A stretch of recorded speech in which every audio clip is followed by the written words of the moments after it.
Right Bihar లో తొలి విడత ఎన్నికల పోలింగ్ కొనసాగుతోంది. మొత్తం 243 అసెంబ్లీ స్థానాలకు గాను ఇవాళ 18 జిల్లాల్లోని 121 అసెంబ్లీ స్థానాలకు ఎన్నికలు జరగనున్నాయి.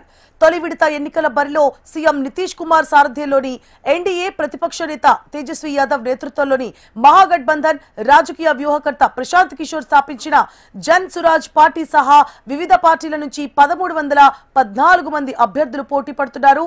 సాయంత్రం 6 గంటల వరకు ఈ పోలింగ్ ప్రక్రియ కొనసాగనుంది. అయితే 56 పోలింగ్ కేంద్రాల్లో మాత్రం సాయంత్రం 5 గంటలకు పోలింగ్ ముగియనుంది.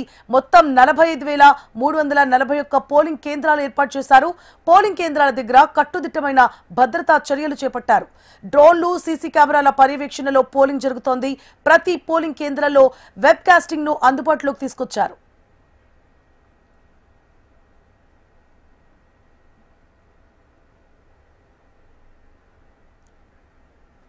ఇక మహాగఠబంధన్ సీఎం అభ్యర్థి తేజస్వి, బీజేపీకి చెందిన డిప్యూటీ సీఎంలు సామ్రాట్ చౌదరి, విజయ్ కుమార్ సిన్హా, మంత్రులు మంగళ్ పాండే, నితిన్ నవీన్, సంజయ్ సరోగి, జీవేష్ కుమార్, కేదార్ ప్రసాద్ గుప్తా, జేడీయూ మంత్రులు శ్రావణ్ కుమార్, విజయ్ కుమార్ చౌదరి, మాజీ సీఎం లాలూ ప్రసాద్ యాదవ్ పెద్ద కుమారుడు, జనశక్తి జనాదళ్ అధినేత తేజ్ ప్రతాప్ యాదవ్ తదితరులు భవితవ్యాన్ని 3,75,00,000 మంది ఓటర్లు తేల్చనున్నారు. రాఘేపూర్ లో గెలిచి హ్యాట్రిక్ కొట్టాలని తేజస్వి భావిస్తున్నారు. ఆయనపై బీజేపీకి చెందిన సతీష్ కుమార్ పోటీ చేస్తున్నారు. ఇక్కడి నుంచే బరిలోకి దిగుతానని ప్రశాంత్ కిషోర్ గతంలోనే ప్రకటించినప్పటికీ రాష్ట్రమంతా ప్రచారం చేయాల్సి ఉన్నందున ఎన్నికల్లో పోటీ చేయకూడదని ఆయన నిర్ణయించుకున్నారు.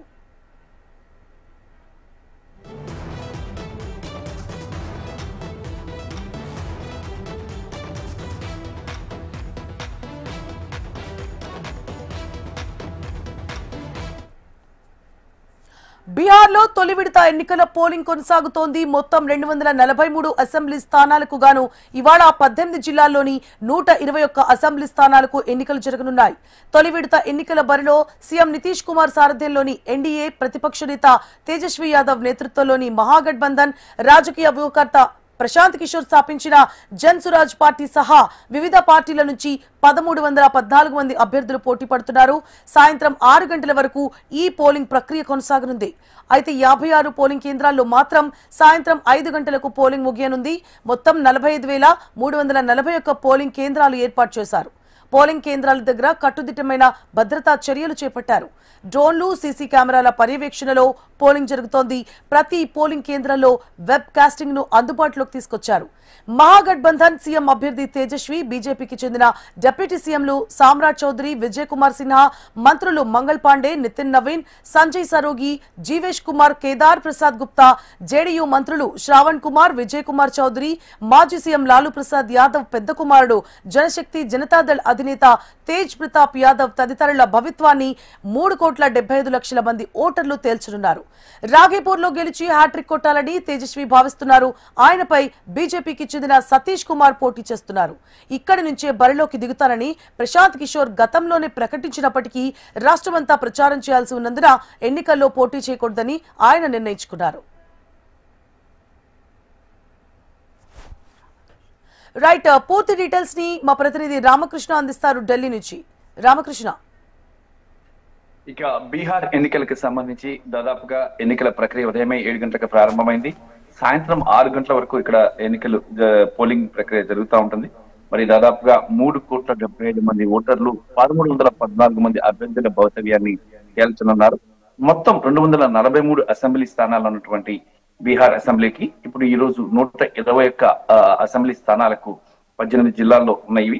మరి ఇక్కడ పోలింగ్ జరుగుతోంది. మరి ఈ 121 అసెంబ్లీ స్థానాలకు సంబంధించి కూడా ఇటు ఎన్డీఏ నుంచి అలాగే మహాగఠబంధన్ నుంచి కూడా అభ్యర్థులు పోటీ చేస్తున్నారు. మరి ఒకవైపు ఆర్జేడీ, అలాగే కాంగ్రెస్ పార్టీ, సిపిఐ కూటమి, ఈ మూడు కూడా మహాగఠబంధన్ కింద పోటీ చేస్తున్నాయి. అలాగే ఎన్డీఏలో బీజేపీ అలాగే జేడీయూ పోటీ చేస్తున్నాయి.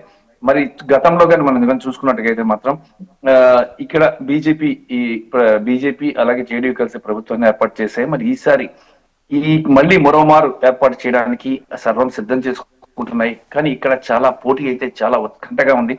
మహాగఠబంధన్ కి ఎన్డీఏకి మధ్య నెక్ టు నెక్ పోటీ నడుస్తుంది.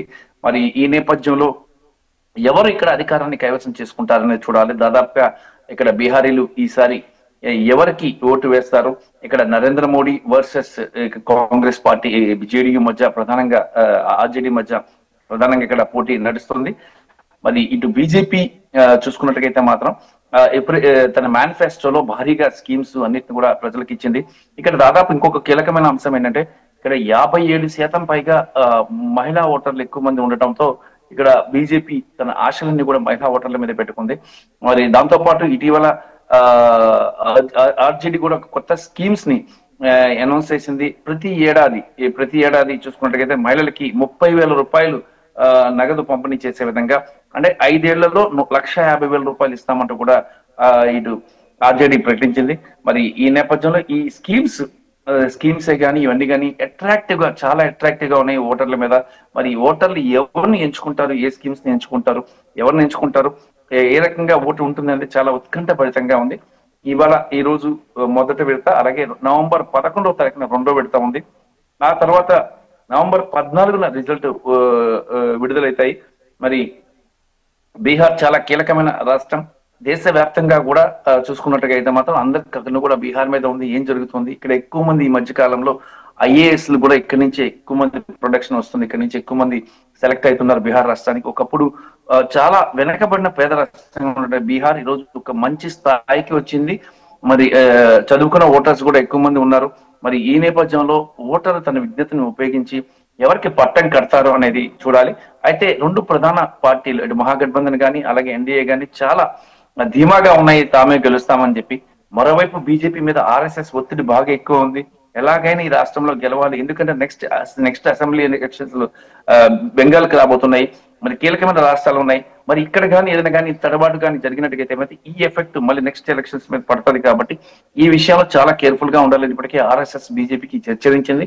ఈ నేపథ్యంలో బీజేపీ కూడా చాలా స్ట్రాంగ్ గా ఇక్కడ ఎలాగైనా అధికారం కైవసం చేసుకోవాలని చెప్పేసి భావిస్తుంది. మరి పోలింగ్ అనేక ప్రాంతాల్లో పోలింగ్ కి సంబంధించి కేంద్ర ఎన్నికల కమిషన్ ఢిల్లీ నుంచి అబ్జర్వ్ చేస్తుంది. సీసీ కెమెరాలు ఏర్పాటు చేశారు. అలాగే సమస్యాత్మక ప్రాంతాల్లో భారీగా పోలీస్ బందోబస్తు, అలాగే హెలికాప్టర్లతో ఇక భద్రతను కూడా ఏర్పాటు చేయడం జరిగింది.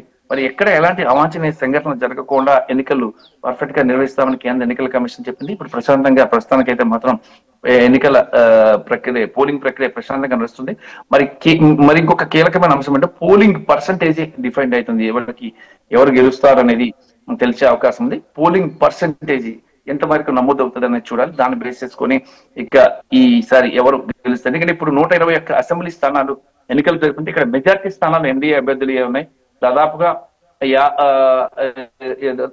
మేజర్ స్థానాలు 75 స్థానాల వరకు ఎన్డీఏ ఉన్నాయి. మరి ఈసారి మరొక కొత్త విషయం ఏంటంటే జనస్వరాజ్ పార్టీ ప్రశాంత్ కిషోర్ రంగంలోకి కూడా దిగడం జరిగింది. 119 మంది అభ్యర్థుల్ని ఈ జనస్వరాజ్ పార్టీ రంగంలోకి దించింది. ఆ ప్రభావం ఎలా ఉంటుంది, ఆ ఓటు షేరింగ్ అనేది ఎవరు ఓటు చీల్స్తారు ప్రశాంత్ కిషోర్ అనేది కూడా ఇప్పుడు చాలా చర్చనీయాంశంగా మారింది. ఎక్కువ శాతం ఎన్డీఏ ఓటును చీల్చే అవకాశాలు ఉన్నాయి అని చెప్పేసి కూడా సమాచారం బీహార్ నుంచి సమాచారం అందుతోంది. మరి అలాగే ఎన్డీఏ ఓటును కానీ ప్రశాంత్ కిషోర్ గారిని చీల్చినట్టుగైతే మరి ఇది ఆర్జేడీకి అలాగే కాంగ్రెస్ కి చాలా ప్లస్ పాయింట్ అని చెప్పొచ్చు. మరి ఈ రకంగా జనస్వరాజ్ పార్టీ ఈ రంగంలోకి దిగడం, కొత్త పార్టీ ఓటును చీల్చే ప్రక్రియను చేపట్టడం నేపథ్యంలో ఇక్కడ ఎలాగైనా అధికారాన్ని చేయించుకోవాలని చెప్పేసి బీజేపీ అయితే కృత నిశ్చయంతో ఉంది. ఆ మేరకు ఇప్పటికే ప్రధానమంత్రి నరేంద్ర మోడీ అలాగే కేంద్ర హోంమంత్రి అమిత్ షా, కీలక బీజేపీ జాతీయ అధ్యక్షుడు జేపీ నడ్డా కూడా ఇక్కడ అనేక కార్యక్రమాలు, అనేక సభలు నిర్వహించి మరి ప్రజల్ని చైతన్యవంతులను చేశారు. ప్రజలు కేంద్రంలో ఏ ప్రభుత్వం ఉంటే రాష్ట్రంలో ఆ ప్రభుత్వం ఉంటేనే ఇక్కడ బీహార్ డెవలప్మెంట్ అవుతుంది ఒక నినాదాన్ని కూడా ప్రజల్లోకి వేయడం జరిగింది. మరి ఈ నినాదాన్ని ప్రజలు స్వీకరిస్తారా, లేదంటే ఒకసారి అవకాశం ఇవ్వాలి మాకని చెప్పేసి మహాగఠబంధన్ కోరుతుంది. మరి మహాగఠబంధన్ కి అవకాశం ఇస్తారా అనేది వేచి చూడాల్సిందే. నవంబర్ 14వ తేదీ సాయంత్రం దీనికి సంబంధించిన రిజల్ట్, పూర్తి స్థాయి రిజల్ట్ వచ్చే అవకాశం అయితే ఉంది. Right, thank you for the updates Ramakrishna.